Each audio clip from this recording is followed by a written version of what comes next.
Hey everybody, it's Leah Brown in the safety department with Cargo.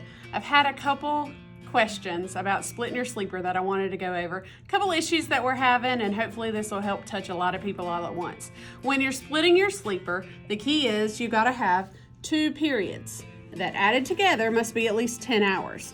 One of them has to be at least 2 hours, either off duty or in the sleeper. The other has to be at least 7. That has to be in the sleeper. So you can do an 8 and a 2, a 7 and a 3, a 7.5 and 2.5, whatever those two are that add up to 10. And how I'm going to refer to these as the little one and the big one. Okay, the little one has to be at least 2 hours, the big one has to be at least 7, and that one has to be in the sleeper. So hopefully you have watched the split sleeper video that Tim and I did a couple months ago. If you haven't, go on your app, go on my CT, go watch that. That'll help.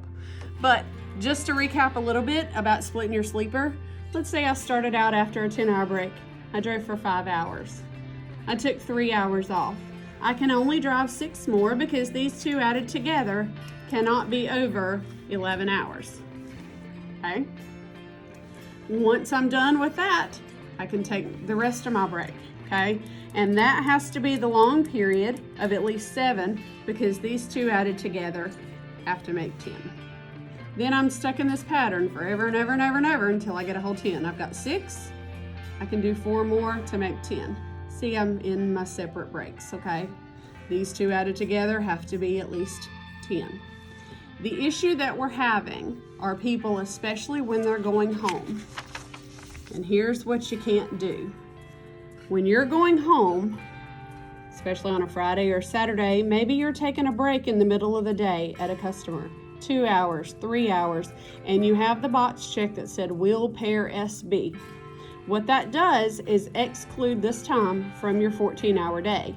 It basically extends your 14-hour day. But when you get home or get to the yard, to Rocky Mount, to Charlotte, to Claremont, wherever you go off duty.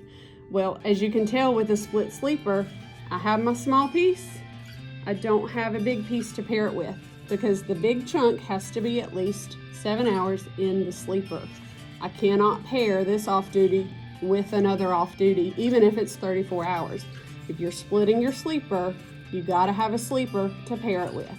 So what you would need to do is, if you did this in the middle of the day, complete your break.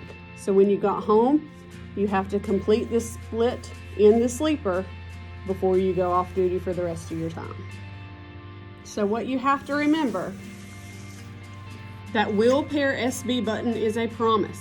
And if you click it, you have to keep that promise. So your only option is, number 1, complete the split. So if you get home for your 34, complete the split. Do 7 or 8 in the sleeper, whatever you have to do to complete that pair, and then go off duty and go home. Option 2, don't use that will pair box and just have a straight 14-hour day. So if your day started at 2 a.m., even if you took 2 or 3 hours off in the middle of the day, your 14 hours is up at 4 p.m. Just remember, will pair SB is a promise, and if you use that box, you have to keep your promise. So either do the split and complete it, or just run like a normal 14-hour day. If you have questions, please call me, Leah, or Tim in the safety department.